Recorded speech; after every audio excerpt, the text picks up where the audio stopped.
There is nothing more powerful in sport than friendship. We celebrate rivalries, but it's the relationships behind those rivalries that give sport its soul.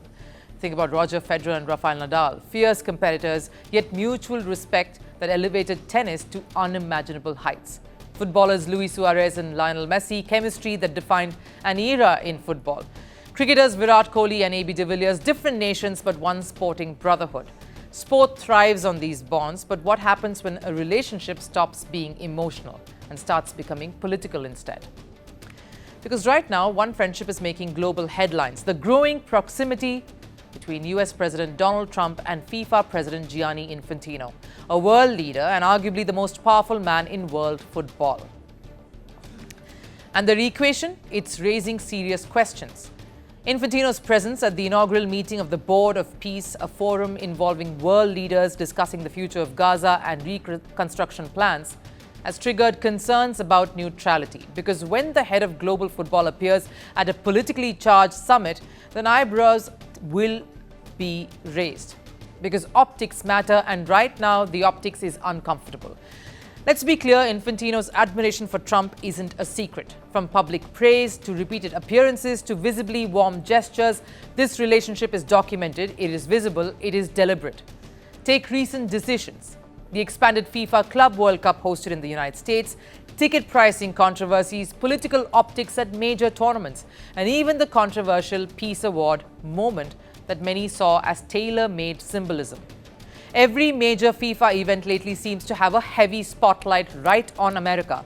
And then came the Board of Peace.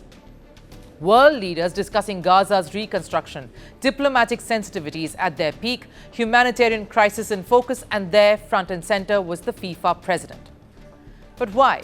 What role does football's governing body play in geopolitical reconstruction talks? Was he there as a statesman, a mediator, or a promoter?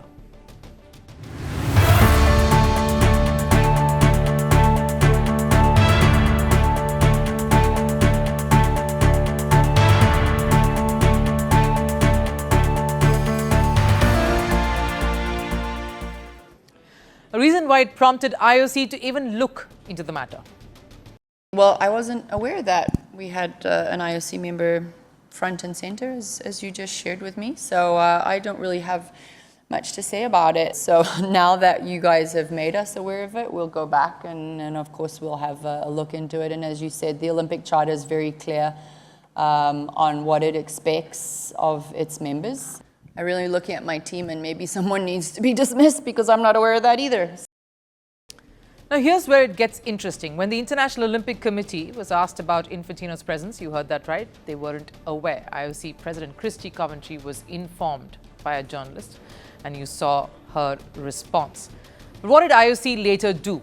Cleared Infantino of wrongdoing, stating he attended in his capacity as FIFA president, fulfilling duties related to sport and reconstruction support. Technically, that may be valid, but morally, optically, symbolically, on those grounds, the debate is far from over.